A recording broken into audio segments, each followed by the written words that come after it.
안녕하세요. 아무에게도 그 자세한 내막을 알려준 적 없던 저의 이야기를 한 번쯤은 세상에 꺼내놓고 싶다는 생각이 들어 사연을 적어내 봅니다. 저랑 남편은 1년 조금 넘게 만나고 30살 동갑인 나이에 결혼을 했고요. 원래는 만난 지 6개월 만에 식을 올리려고 했는데 시댁에서 글쎄 결혼하는 건 결사 반대라고 해서 조금 미뤄졌었네요. 저의 분에 넘치고도 넘치는 솔직히 제 인생에서 이런 남자를 다시 만나는 건 불가능할 거란 생각이 드는 남편을 만난 덕분에 짧은 연애 기간이었지만 결혼이란 결심에 있어 망설임은 없었습니다. 외모, 학벌, 집안 모두 남편 쪽이 제 수준을 훨씬 웃돌았기에 주변에서 저를 두고 은근히 취집했다고 뒷말이 나오더군요.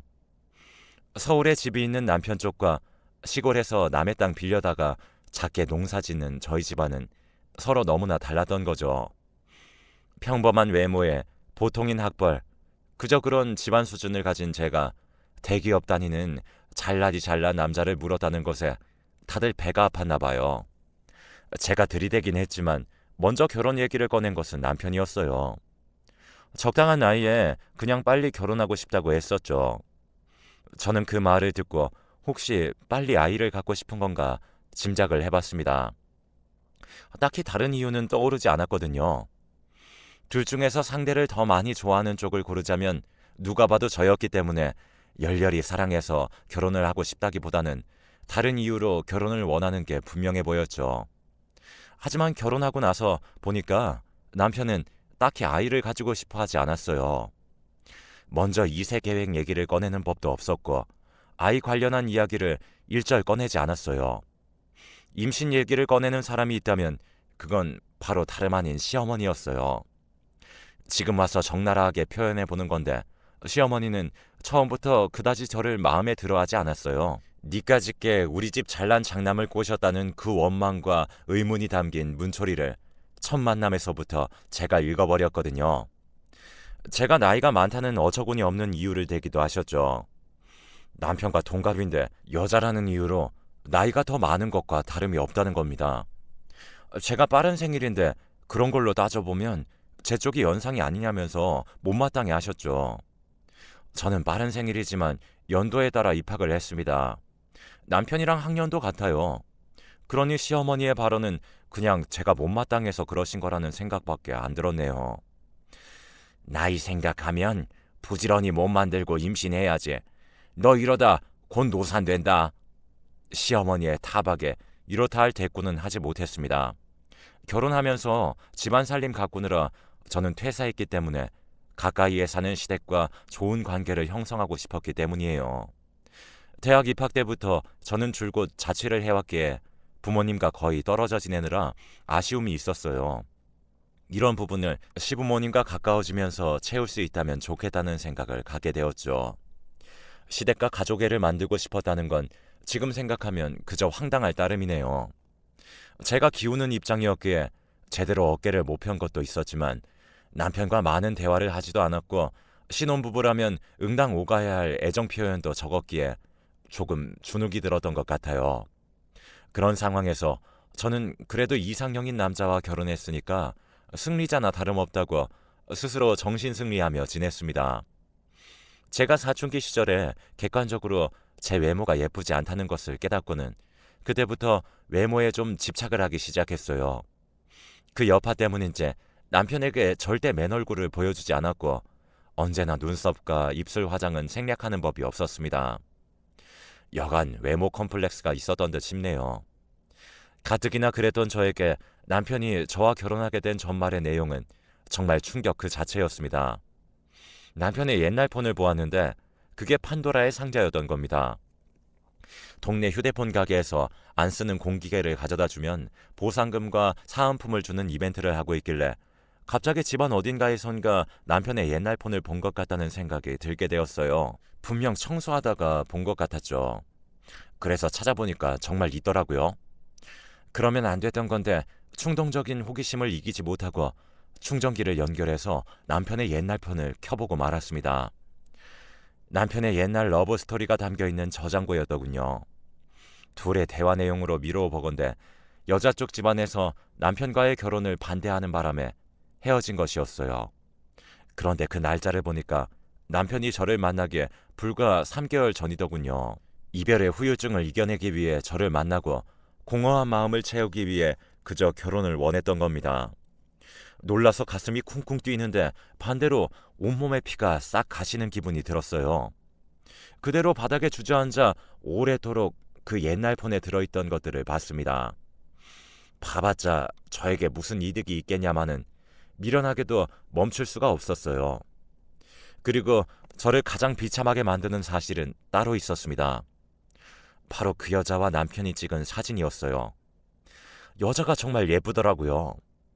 잘생긴 남편과 함께 찍은 사진들은 그야말로 선남선녀가 따로 없었습니다.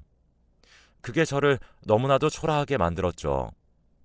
나의 외모가 부족해서 남편이 별로 웃지를 않는구나, 말수가 많지 않구나, 이런 생각만 그 후로 자꾸 들어서 괴로웠습니다.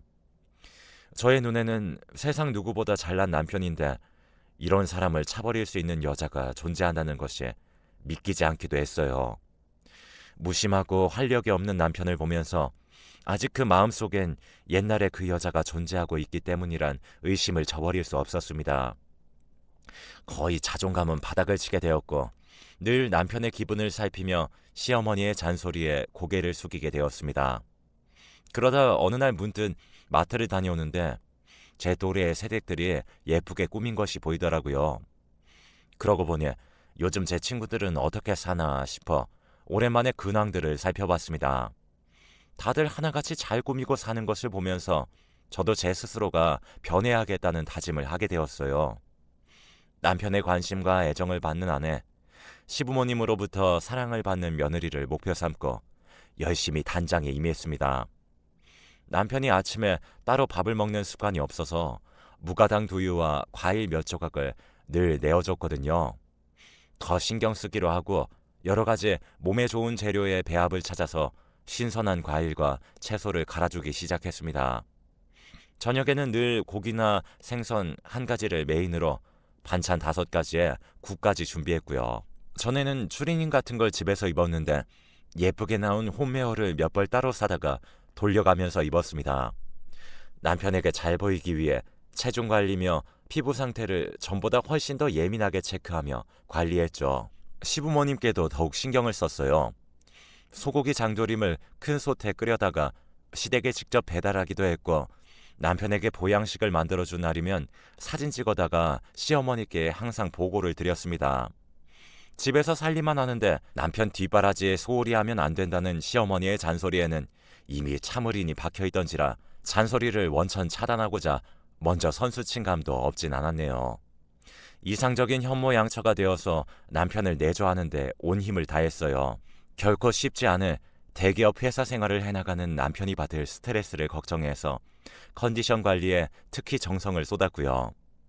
저의 이런 가상한 노력이 통했던 것인지 제가 변하기로 다짐을 하고 몇 달이 지나니까 남편의 표정이 슬슬 달라지는 거예요. 언제나 무미건조했던 남편의 안색에 은근한 활력이 도는 게 보였고 회사 일에도 열정이 붙었는지 야근을 꽤나 하기 시작했습니다. 사람 자체에서 풍기는 기운이 확실히 달랐고 어딘가 들떠 있을 때가 많았어요. 그런 변화를 보면서 저는 제가 달라짐으로써 이렇게 큰 결과가 찾아왔다는 것에 더 행복하고 감사한 마음이 들었습니다. 슬슬 아이를 가지면 좋겠다는 생각에 자연스레 따라오더라고요. 우리 이제 아이 가지면 좋을 것 같은데 어떻게 생각해? 어? 난 글쎄, 난 아직 우리가 신혼이라 생각하는데 좀 더 우리끼리 즐겨도 좋지 않을까? 그런데 남편은 몹시 당황하는 모습이 아이 생각은 전혀 없는 것 같았어요. 남편 말대로 아직 신혼이니까 여유를 가져도 되겠다 싶어 저는 수긍을 했죠.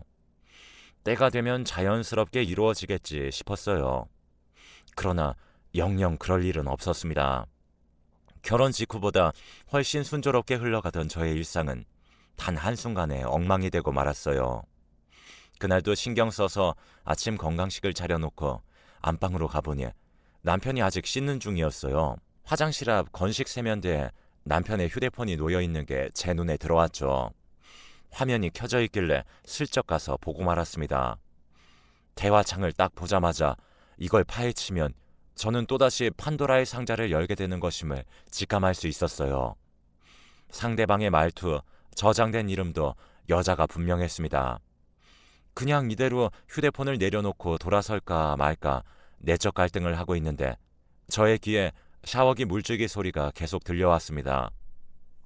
적어도 저 소리가 들리는 동안에는 남편에게 들키지 않을 거란 생각이 들자마자 저는 그 대화방의 내용들을 살펴보게 되었죠. 아주 분명한 한 가지를 알 수 있었습니다. 남편은 바람이 나 있었어요. 일 마치면 보자, 회사 앞으로 가겠다, 이런 대목에서 사내 바람은 아니란 걸 유추했습니다. 정신이 반쯤 혼미한 채로 남편을 출근시키고 혼자 울면서 발을 동동 구르다가 시어머니께 연락해 알려드렸어요. 그동안 부단히 노력했던 저로서는 그럼에도 불구하고 바람이 난 남편을 두고 이런 상황에서도 도저히 어떻게 해야 할지 정 모르겠더군요. 혹여나 창진이 원망할 생각은 말아라. 바깥 생활하다 보면 헛바람이 들 수도 있는 거지.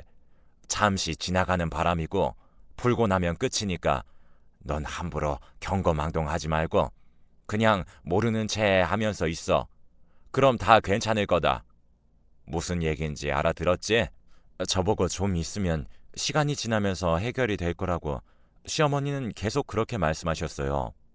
그럴 수도 있겠죠. 하지만 그러는 동안 저의 속이 썩어가는 건 어떡하나요? 정말 죽을 만큼 힘들고 자괴감이 몰려왔지만 저는 바보같이 알겠다고 대답을 해버렸습니다.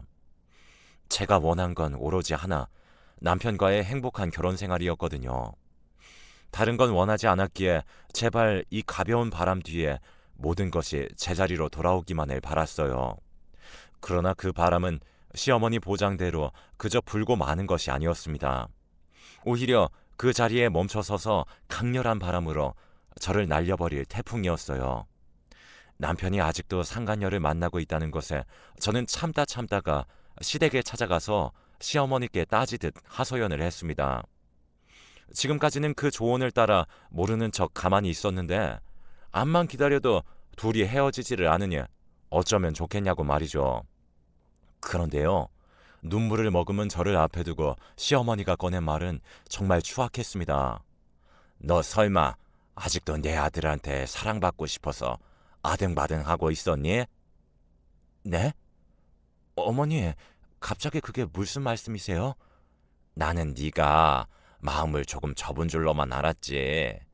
설마 아니 아직도 미련을 갖고 있었어? 그쪽 집안에서 딸이 우리 창진이 만나고 다니는 걸 눈치챘다고 하더라. 근데 워낙 죽고 못 산다고 하니까 유부남만 아니면 허락하겠다고 그 집 어른들이 얘기를 했다지 뭐니. 예, 안 그래도 오늘쯤 창진이가 너한테 직접 말한다고 했는데 너도 이제 그만 포기하고 적절하게 갈라서면 좋겠구나.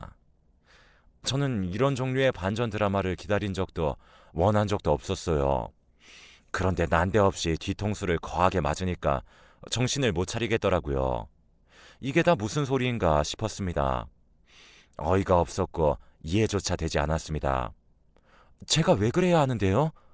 밖에 나가서 아무나 붙잡고 물어보세요. 남자가 바람났는데 상간녀가 포기를 해야 하는지 부인이 포기를 해야 하는지요. 열이면 열, 전부 다 상간녀를 욕할 텐데. 아, 지금 어머니께서는 제가 사라지기를 바라시네요. 왜요? 대체 뭐 때문인데요? 똑부러지게 말하고 싶은데 자꾸 감정이 북받쳐서 눈물을 닦으며 말했습니다. 분명 방에 들어가 앉아있는 시아버지도 이 대화가 들릴 텐데 안 나와보는 걸 보니까 이미 한통속이라는 확신이 들어 정말 서러웠습니다. 저의 지적에 시어머니는 할 말을 잃고서는 표독스러운 표정으로 저를 노려보기만 했어요. 그 앞에서 제가 무슨 말을 더 하겠나요? 이 일의 원흉인 남편과 직접 단판을 짓지 않으면 해결될 일이 아니었기에 그냥 발길을 돌렸습니다. 나오면서 시댁 현관 옆 다용도실에 있는 고구마 박스, 사과 박스, 양파 자루를 힐끗 봤는데 눈물이 또 줄줄 나와서 틀어 막아야 했습니다. 저희 부모님이 정말 정성 어린 좋은 마음으로 가까이 사는 딸을 예쁘게 봐주십사 사돈 댁에 보내온 것들이었습니다. 집까지 걸어가면서 부모님 생각에 꺼이꺼이 울었습니다. 저는 결혼한 뒤로 우리 집 식구들은 내버려둔 채 시댁 사람들로부터 사랑받으려 갖은 애를 써왔는데 그마저도 실패했다는 사실에 비참했고 큰 불효를 저지른 것 같아서 오열을 하고 말았습니다. 그날 집에 와서는 정작 남편이랑 아무런 얘기도 안 했습니다. 제가 기운이 다 빠져서 대화할 힘이 없다고 거절했고 저에게 말을 하려던 남편도 입을 다물어서 저는 거의 습관대로 남편을 챙겼어요. 아침을 만들려고 셔츠를 다리고 집안일을 하고 음식을 만들면서요. 남편이 이틀 뒤 저녁에 그런 제 앞에서 무릎을 꿇었습니다. 미안하다. 정말 미안해. 미안한 거 알면 앞으로 안 그러면 되잖아. 내가 죽을 죄를 졌다.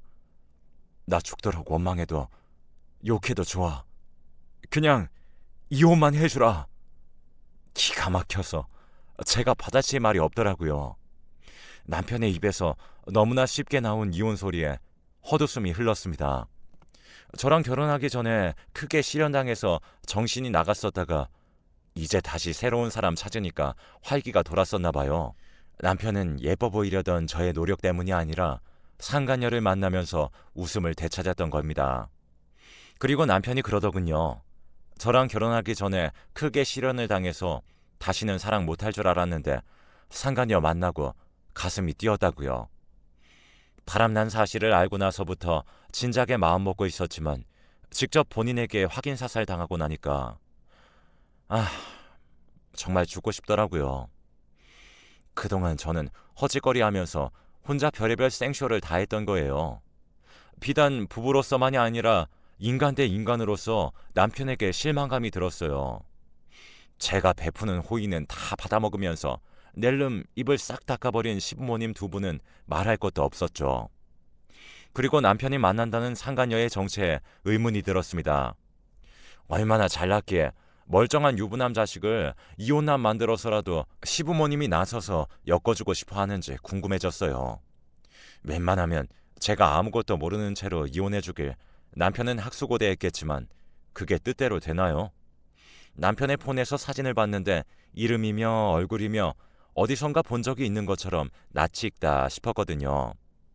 그냥 아는 지인을 닮았나 보다 정도로만 생각하고 말았던 저는 상간녀가 높은 인지도를 가진 유명인의 딸인 것을 깨닫게 되었을 때 경악할 수밖에 없었습니다.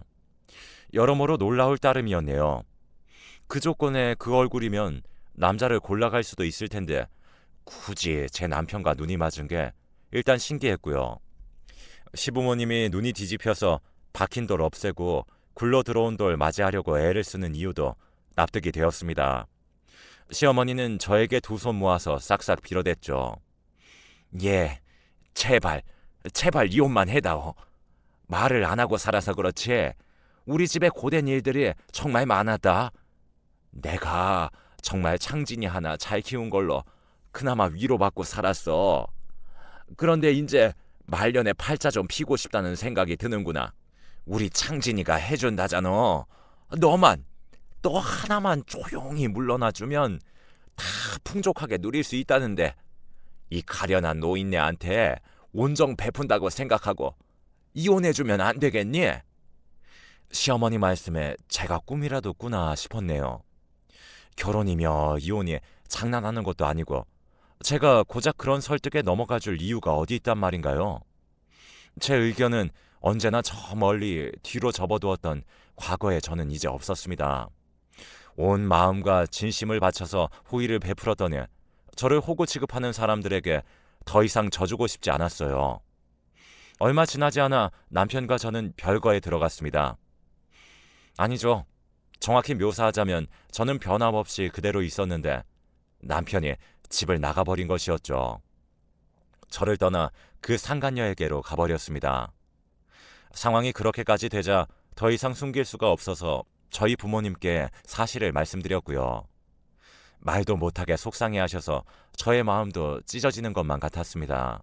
남편에게서 곧 연락이 왔는데 위자료를 넉넉하게 챙겨줄 테니 이쯤에서 이혼 도장 찍어달라는 얘기였어요. 지금 바로 이혼해주면 아무것도 더 따지지 않고 5억 입금해줄게. 뭐? 따져? 바람난 유책 배우자 주제 따진다는 말이 나와? 아직도 이리저리 챙길 게 많나 보네. 별로 안 급한 것 같은데 이혼 안 해줄래? 너야말로 계속 잴 게 뭐가 있어. 더 시간 끌지 말고 이 돈 받고 그냥 이혼해. 저는 생각해보겠다는 말로 시간을 번 뒤 연락을 받지 않았습니다. 그랬더니 이 나쁜 놈들이 저희 부모님께 연락을 하더군요. 돈으로 유혹을 한 거죠. 그런데 간과한 것은 돈에 눈이 멀어 사돈댁에 와서 그 난리를 치려는 자기네들과는 달리 저희 부모님은 그런 부분에 초월하신 분들이라는 거예요. X를 얼마나 부르든 딸의 괴로운 심정과 맞바꿀 수는 없다면서 거절하셨다고 합니다. 이 방법도 안 통하자 시어머니가 아주 머리를 싸매면서 결국 저한테 그러더라고요. 원하는 건 뭐든지 들어주겠다고요. 뭐가 됐든 다 들어줄 테니 제발 이혼해서 남편의 새 출발을 도와달라고 했습니다. 그럴 때마다 저는 한결같은 대답을 내놨는데 이게 시어머니를 미치고 팔짝 뛰게 만들었죠. 저는 원하는 거 없어요. 어머니, 그냥 예전처럼 어머니, 아버지 사시는 거 들여다보면서 저희 그이랑 사이좋게 결혼 생활하는 거예요. 그거면 돼요. 이런 암덩어리보다 끔찍한 애를 봤나. 아니, 대체 우리한테 무슨 억하심정이 있어서 이렇게까지 안 떨어지는 거니? 너 아주 심보가 고약하구나. 네가 못 먹는 감 남도 못 먹게 하겠다 이거니? 지금 썩어 문드러질 때까지 기다리겠다는 거야? 뭐라고 하든 저는 요지부동이었습니다. 그러자 제가 결코 만만치 않다는 걸 깨달았는지 한동안 시댁 측에서도 숨고르기에 들어갔고요. 5억 운운하며 원하는 걸 말하라니 저를 너무 우습게 본 거죠. 저에게는 분명 큰 돈이었지만 상대에게도 똑같이 그렇지는 않다는 걸 알고 있었으니까요. 제가 아는 시댁 주머니 사정만 해도 그것보다 더 내놔야 족한 마당인데 어마어마한 상간녀 집안까지 합쳐지면 더 고민할 것도 없었습니다. 저는 무조건 거절이었어요. 연애부터 결혼까지 저는 이리저리 치였었고 그렇게 원했던 진한 애정이나 관심을 받지 못했습니다. 누가 보더라도 실패한 관계이기 때문에 갈라서는 거 맞았습니다. 하지만 옥이라는 것이 저를 버티게 만들었습니다. 저의 허락 없이는 온전한 새 출발, 새로운 행복을 누릴 수 없는 남편의 처지를 보면서 은근히 희열감도 들었고요. 저희 부모님은 돈이 문제가 아니라 제 행복이 우선이라면서 그냥 이혼을 하라고 사실은 그렇게 말씀을 해주셨어요. 이혼하지 않고 버틴 것은 오로지 저의 선택이었습니다. 지금에 이르러서 아주 솔직히 털어놔 보자면 그 당시 저의 마음 깊숙한 곳에서는 어쩌면 남편이 다시 돌아올지도 모른다는 생각을 품고 있었습니다. 하지만 남편과 상간녀 그 두 사람은 잘도 관계를 이어나갔어요. 저의 미련한 희망과는 달리 일시적인 만남이 아니었던 거예요. 저는 인고의 나날을 보내던 중에 드디어라고 할까요? 그 상간녀를 직접 만나볼 수 있었습니다. 저에게 뭘 해주면 이혼 도장을 찍으시겠냐는 말이 상간녀의 입에서 나온 참이었습니다. 내심 사과를 기대했던 제가 너무 순진했던 거겠죠. 상간녀를 마주보면서 그냥 예쁜 얼굴보다 고집스러운 인매가 더 눈에 들어오더군요. 뭘 해주면 되냐고요? 그냥 아무것도 하지 마세요. 저는 바라는 게 없어요. 아, 얘기를 듣긴 했지만 진짜 지독하시네요. 지독한 건 멀쩡히 임자 있는 사람 빼앗아간 그쪽 아닐까요? 남의 것 가져가시면서 계산도 안 하셨죠? 거의 뭐 도둑이시네요. 남편이 집을 나간 후로 저의 마음은 다 문드러졌는데 반대로 이게 큰 역할을 해주긴 했어요. 더 이상 체면 같은 거 안 따지게 되었거든요. 그저 될 대로 되라 싶어서 말을 술술 하다 보니 시댁 사람들이고 상간녀고 간에 물리치지 못할 상대가 없게 되었네요. 상간녀가 당황했는지 입술을 잘게 떨면서 저를 노려봤고 그렇게 직접 당사자 간의 협상은 결렬되었습니다. 상간녀와의 만남 이후로 저는 앞으로 죽을 때까지 혹시 이렇게 살아야 하는 건가 싶어서 깊은 한숨을 내쉬면서 지냈어요. 그리고 남편이 상간녀와 바람난 지 언 2년을 찍던 그쯤에 드디어 결단이 나게 되었습니다. 저는 처음에 거액을 제시받고 나서 의심부터 들었지만 이유가 다 있었어요. 알고 보니 상간녀가 임신을 하는 바람에 다들 이제는 발등에 불이 제대로 떨어진 겁니다.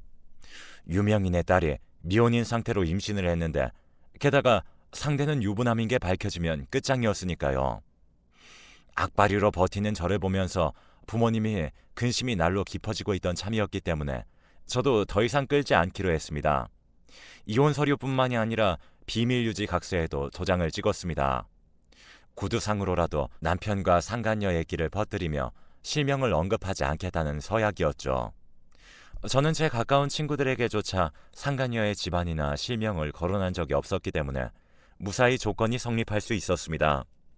결론적으로 저는 신혼집을 포함해서 거의 50억을 땡기고 이혼을 했습니다. 처음 제시받은 금액의 10배 수준이었죠.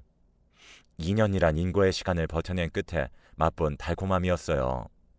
그 둘은 결혼해서 애 낳고 아직까지 잘 살고 있어요.